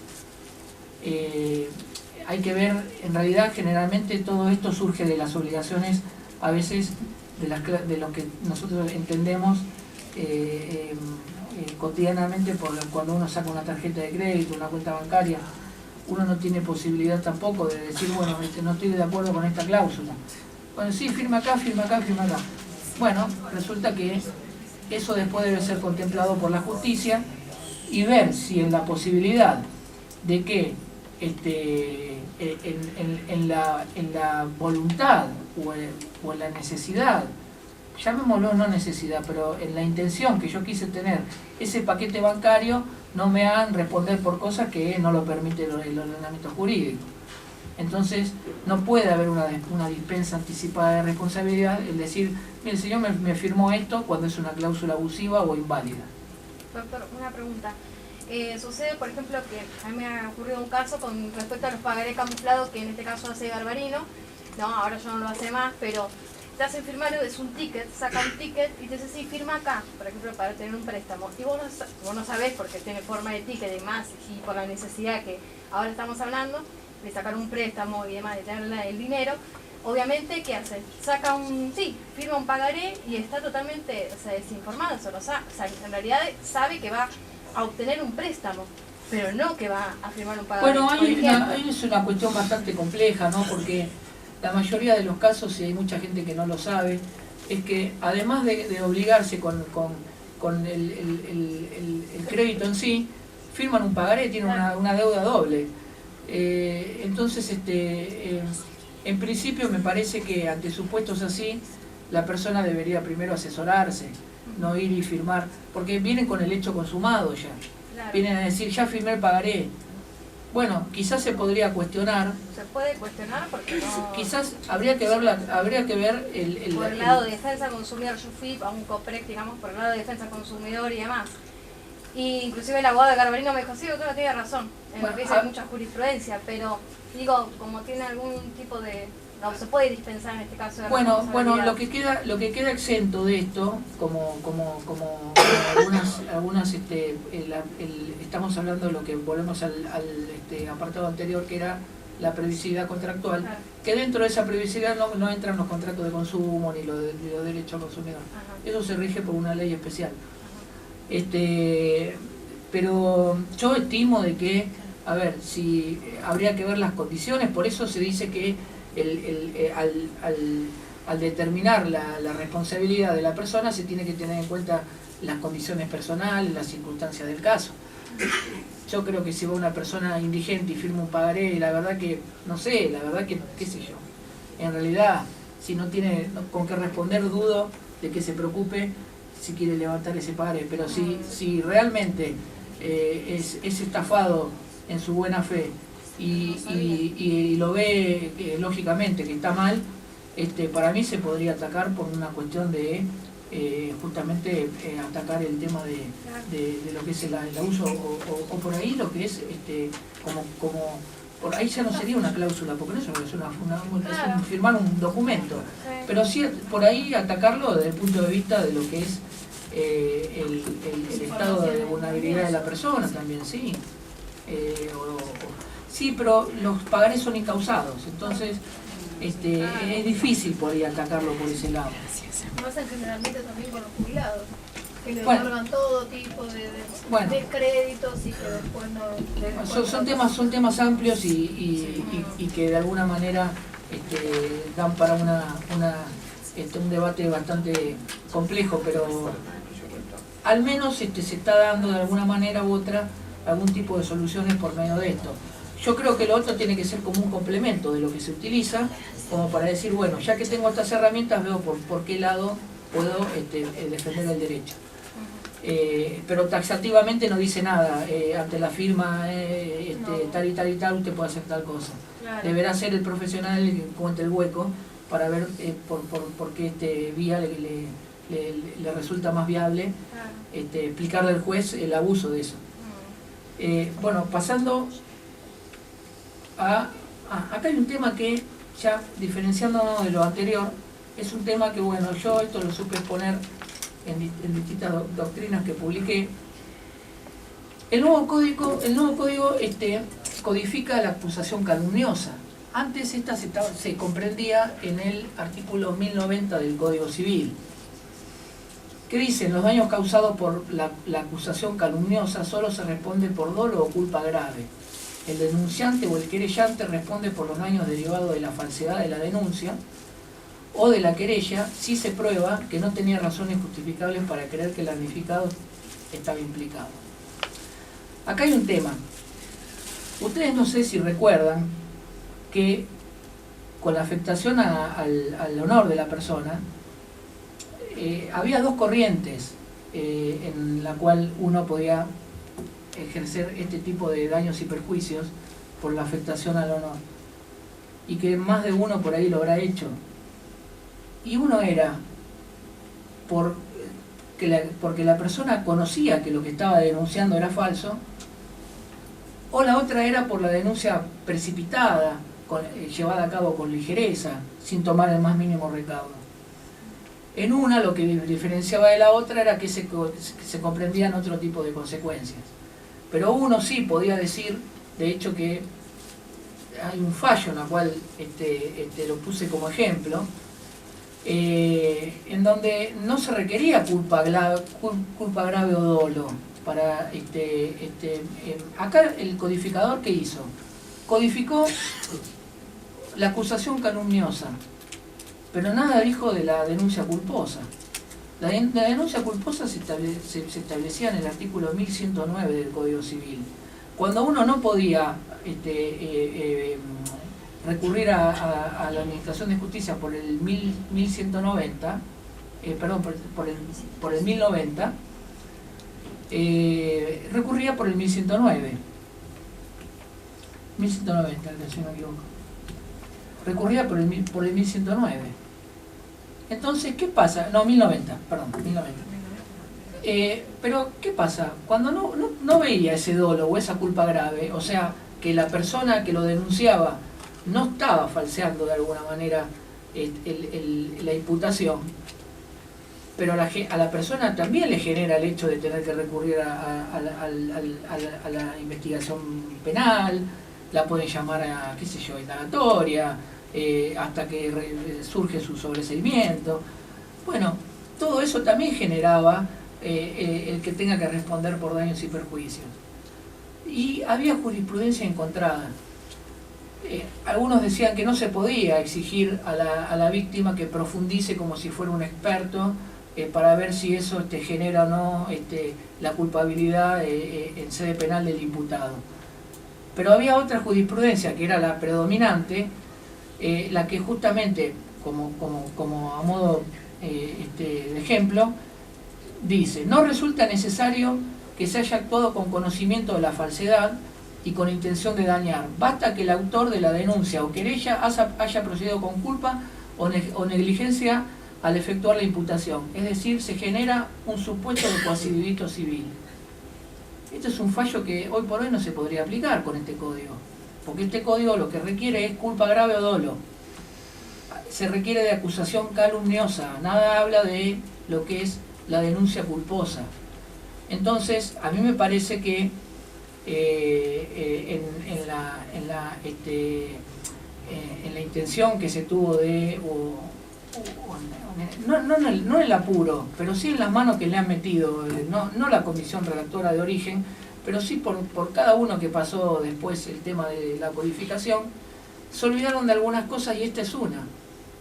Se hace hincapié en que tiene que haber culpa grave o dolo, pero no se hizo hincapié en lo que venía diciendo la jurisprudencia. A ver, si el presidente de la Corte dice que es en materia de responsabilidad civil, la misma no surge del código sino de la jurisprudencia y la doctrina, ¿qué pasó con esta jurisprudencia que justamente enfocaba lo que era la denuncia culposa? Entonces, yo creo que acá, y encima otra cosa que es agravante, porque más allá que lo que iba a decir era de que se va a tener que seguir insistiendo, y en vez de invocar, en este caso el 1109, se va a tener que invocar el 1716.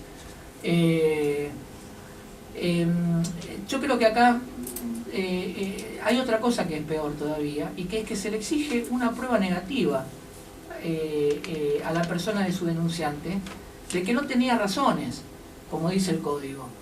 El artículo dice: el denunciante o querellante responde por los daños derivados de la falsedad de su denuncia o de la querella si se prueba que no tenía razones justificables para creer que el damnificado estaba implicado. O sea, de alguna manera se le exige a quien demuestra, a quien ha sido víctima, que el que lo denunció no tenía razones para denunciarlo. O sea, siguiendo la línea de Alterini, que la cual la comparto, es como una exigencia probatoria especial. La verdad que sí, es una exigencia probatoria especial. No se requiere una prueba común. Es decir, y mire que encima que lo hizo, no tenía razones para hacerlo. La verdad que me parece exagerado. Resumiendo este capítulo especial, se han olvidado de codificar la denuncia culposa, al menos no han puesto nada. Se requiere culpa grave o dolo, y eso complica de alguna manera que cualquiera vaya a una denuncia por ligereza, por lo que fuere, y no se tenga en cuenta todo el trabajo que vino haciendo la jurisprudencia a lo largo de varios años. Vamos a pasar a la prejudicialidad, y ya nos queda poco porque queda la prejudicialidad y la acción preventiva. Acá con el tema de la prejudicialidad voy a tratar de tocar los temas más importantes porque nos vamos a ir muy tarde si no. Sabemos que entre el fuero civil y el fuero penal hay independencia, ¿no es cierto? Se sabe que la culpa penal y la culpa civil son distintas, persiguen finalidades distintas. Uno busca la aplicación de una pena y otro busca una indemnización o un resarcimiento. Pero ¿qué pasa? El artículo 1774 aclara lo que es la independencia. La acción civil y la acción penal resultantes del mismo hecho pueden ser ejercidas independientemente. Ahora, el artículo 1775 dice suspensión del dictado de la asistencia civil. ¿Por qué? Porque ante la prejudicialidad de la acción civil y la acción penal se dice que hasta que la acción penal no tenga un resultado concreto no puede haber sentencia civil. Ahora, la suspensión del 1775, en uno de los supuestos, yo la critiqué y que no vi hasta ahora un juez que la haya aplicado, y que es bastante compleja porque esto remite después a la revisión de una sentencia posterior, que es la de 1780 del Código, y es toda la verdad que lo único que implica esto es una exigencia jurisdiccional que se podría evitar tranquilamente. Incluso que perjudica a la propia víctima, porque no es lo mismo iniciar una acción de reclamo cuando tengo la sentencia penal, en donde ya tengo los hechos prefijados por el juez, más el agravante de lo que generalmente los jueces civiles no se apartan de los adjetivos o las manifestaciones de los jueces penales. Pero si no tengo una sentencia penal y tengo que motivar una sentencia civil, y por ahí me veo un poco perjudicado. ¿Por qué digo esto? Porque la suspensión a la sentencia que se exige como sentencia previa a la penal, dice que la suspensión se da ante 3 supuestos. Si median causas de extinción de acción de pena, de la acción penal, que se sabe que es que, bueno, si la acción penal se entiende que está prescripta o se extingue, sí puedo tener sentencia civil, si no, la verdad no la voy a tener nunca. Si la dilación del proceso penal provoca en los hechos una frustración efectiva del derecho a ser indemnizado, eso también ocurre, que a veces hay acciones penales que hacen 20 años que están dando vueltas y uno no puede tener una sentencia civil, eso también de alguna manera es viable.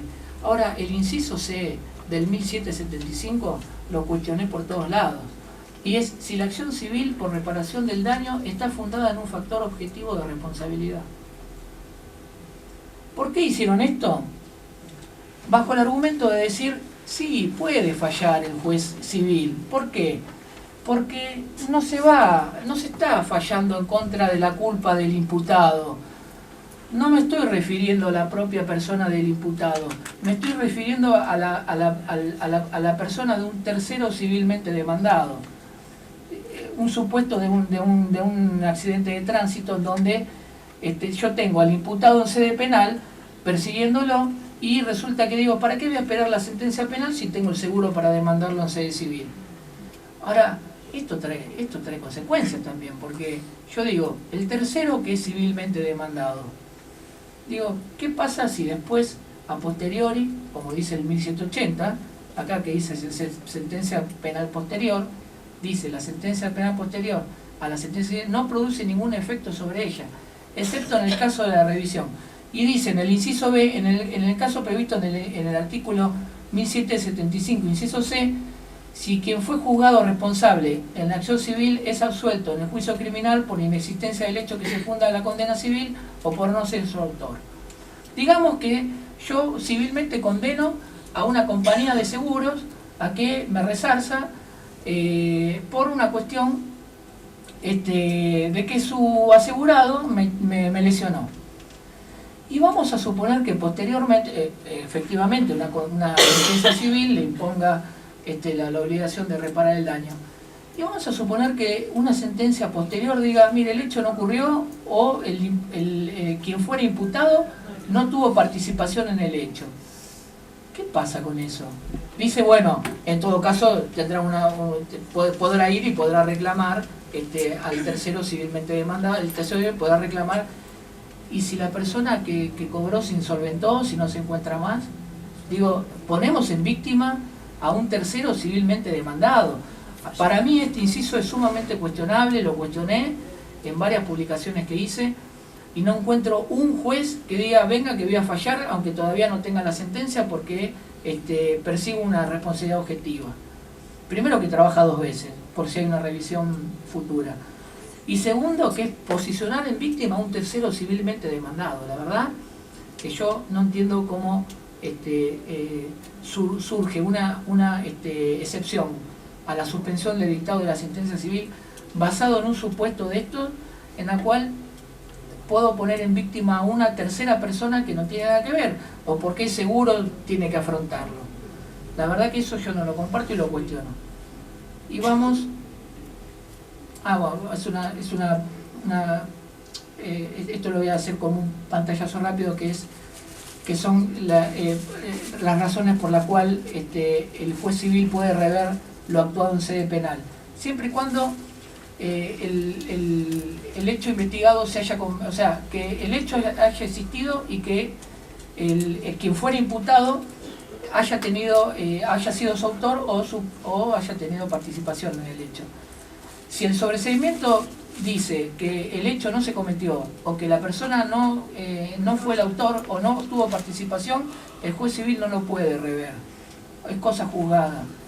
Entonces he visto muchas defensas en la cual dice, no, pero el hecho no ocurrió, pero el juez no dice que no pasó. No, si el juez dice el hecho no ocurrió, o el imputado no tuvo participación, o no fue el autor, es cosa juzgada.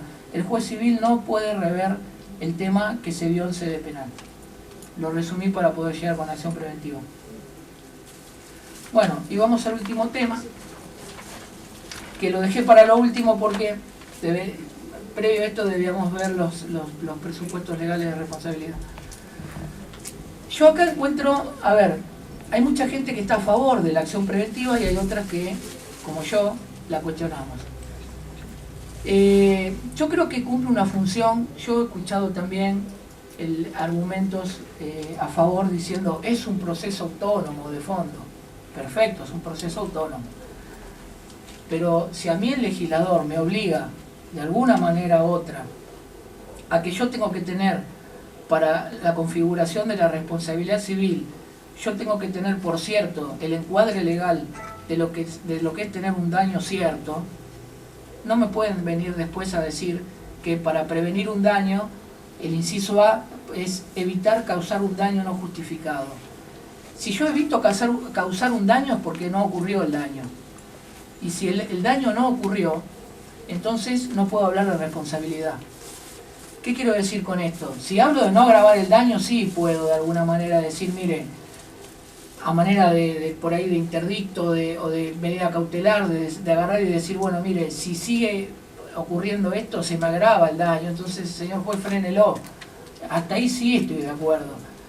Pero yo no puedo imponer una imposición legal, como dice los artículos subsiguientes, que comprende el artículo 1710 al 1715, que es facultad de juez imponer una obligación de hacer, un ejemplo, o de no hacer a una tercera persona, cuando estoy hablando de un daño eventual, hipotético, de una amenaza. Estoy haciendo referencia a una amenaza de un daño, no hay un daño cierto. Entonces yo creo que tranquilamente esto se tendría que haber llevado por las medidas cautelares que tranquilamente conocemos, no por una acción, una función preventiva, que incluso les digo más, y que también lo publiqué, lo critiqué, y que es que supuestamente la acción preventiva esta no se analiza el presupuesto de factor de atribución. ¿Qué quiere decir esto? Que yo, acá, ante la amenaza de un daño, aplico la función preventiva, ¿no? Mediante el 1710 al 1715, ¿y qué hago? Digo, bueno, mire, hay relación causal y hay antijuridicidad, de hecho que tengo la amenaza de ese daño, pero no analizo el factor de atribución, no analizo ni la culpa, ni analizo si se trata de un factor subjetivo o objetivo. Entonces, ¿qué hago con esto? Lo dejo a posteriori. Digo, bueno, ¿hoy qué hago? Freno la acción. La acción preventiva la freno mediante la acción del 1710. Y posteriormente hago un daño sin perjuicio, ¿por qué? Y porque primero la tuve que frenar y ahora que la frené por esto hago un daño sin perjuicio. Ahora, es bastante complicado esto, no es tan simple. Por eso la mayoría hablan de que sí, de que bueno, es conveniente, es una cuestión, es un proceso autónomo. Pero lo que no aclaran es que si yo voy a una futura acción de daños, yo hay algunos requisitos de la configuración de la responsabilidad que yo ya lo tengo como cosa jugada. Yo ya no discuto la relación causal, yo no discuto la antijuridicidad, porque lo único que tengo que discutir es el factor de atribución. O sea, es algo que no se habrá previsto bien, indudablemente se entendió como algo que se venía pidiendo, de alguna manera de salir o de poder, aunque suene un poquito mal, quedar en la historia con alguna acción en algún código de fondo, pero esto falla en ese sentido. En primer lugar, es que estoy ante la amenaza de un daño, no estoy ante un daño cierto, razón por la cual no puedo hablar de un daño. No estoy hablando de una acción preventiva del daño, no es daño si no tengo el daño configurado. Si no tengo el daño cierto, no puedo hablar de daño. Es una amenaza que tranquilamente no puede darse a futuro. Segundo, aplico imposiciones legales sobre una tercera persona que después puede haber un enroque, porque esa tercera persona que yo lo obligo a que haga determinada imposición legal, después se puede poner en víctima, porque si ese daño no acontece, la persona que está obligada a hacer algo, ¿qué hace? No puede defenderse. Y tercero, que se pasó por alto también, es el tema de que se analizan dentro de los supuestos de responsabilidad civil como cosa juzgada. Ya la relación de causalidad no la discuto porque ya la tengo discutida en acción preventiva, porque exige relación causal, y que tenga que ser antijurídica. Entonces hay dos presupuestos del daño que ya los tengo como cosa juzgada, no los analizo en acción futura, solamente tengo que analizar si esto deviene de una culpa, si es un factor de atribución subjetivo o objetivo. Me parece que esto va a dar que hablar. Hasta ahora no lo he visto, quizás algún juez busca la manera de aplicarla como para que de alguna manera u otra empezar a quedar en la historia con alguna de estas figuras, pero yo la veo poco seria en el sentido de que en realidad trae un poquito de inseguridad jurídica, más que nada cuando hablamos de daño, y no se condice con las exigencias legales que hablamos en el 1737, que hace a la acción de daños para que el daño sea resarcible. Doctor, yo le digo, yo hago mucho laboral y con el caso de la función preventiva del daño, lo que hablaba, recuerdo en una última conferencia que yo fui, que utilizan mucho los abogados laboralistas ahora, por ejemplo, en el caso de un trabajador que sabe que trabaja en un lugar donde se está a punto de caer, no sé, una chapa, por ejemplo, entonces lo que hacen, bueno, recurren a esta figura, que si bien desde el 1710, como función preventiva para evitar, de alguna manera, este daño que, bueno, supuestamente no es un daño cierto, pero ponés, por ejemplo, la chapa se está a punto de caer, digamos, es como que en el ámbito laboral es como que de alguna manera lo estamos utilizando mucho a la función preventiva. Y en la parte también ambiental, quizás también, por ejemplo, un container que van a poner y que sabemos que va a producir realmente perjuicios para las personas que están allí, por ejemplo. Bueno, eso sí, se contempla de otra manera. Pero yo digo, en el ámbito laboral quizás, no sé, para el punto tanto civil, una cosa, pero en el ámbito laboral quizás yo le veo como que pueda llegar de alguna manera en el laboral. Y yo hago una pregunta, ¿qué existía antes en el ámbito laboral como para que eso no ocurra? Estaba el 75 del deber de seguridad del empleador que sigue estando. ¿Y qué hacía el juez? ¿Lo frenaba eso? No, realmente no. Porque en derecho civil tenemos, como todos conocemos, las medidas cautelares. Sí, las cautelares. Entonces yo digo, si yo tengo una medida de forma que no hace el fondo de la cuestión, tranquilamente la puedo aplicar. Si tengo un edificio, está en interdicto de obra nueva, que yo digo, bueno, de alguna manera para que no me perjudique. Pasa que las relaciones en el ámbito laboral no hay como no hay función preventiva de nada, en cuanto al tema de los empleadores, y menos de la red con todo el problema que hay encima, si se va a caer, discúlpeme, el techo se va a caer. No, yo creo que... Porque realmente como está diseñado hoy por hoy el sistema, quizás en el ámbito laboral, no digo en otro ámbito. Yo creo que por ahí en el ámbito laboral, salvo que, bueno, en el ámbito laboral yo después no sé cómo, como es bastante particular el tema del daño que se reclama laboralmente, yo lo enfoco más en el tema civil, en donde tranquilamente, antes de la existencia de esta figura, tranquilamente se aplicaban otro tipo de figuras de forma, que después o inclusive había medidas preliminares, llegado el caso, que después uno después con esas medidas preliminares o anticipatorias de alguna manera hacia la acción de fondo. Pero ahora digo, el complejo que es llevar a la acción de fondo algo en la cual como elemento o como exigencia del derecho civil se exigen cosas que si no se tienen por ciertas de entrada no es daño. Entonces se está utilizando una figura en el derecho civil que se exige como requisito que el daño sea cierto. Entonces, si hablamos de que el daño sea cierto en una acción preventiva del daño, ante una amenaza me parece que colisiona de alguna manera. Sí. Quizás en el derecho laboral, al no haber algunos otros institutos, igualmente yo creo que el derecho madre es el civil. Si no hay el laboral se podría haber extendido al civil. Sí. De todas maneras, veamos a ver cómo se amplía este tema, porque para mí va a haber muchos casos en donde los jueces mismos no lo apliquen.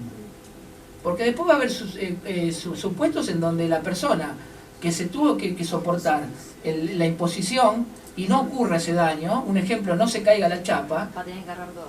Y digo, bueno, ¿y no fue víctima? Pero, ¿no?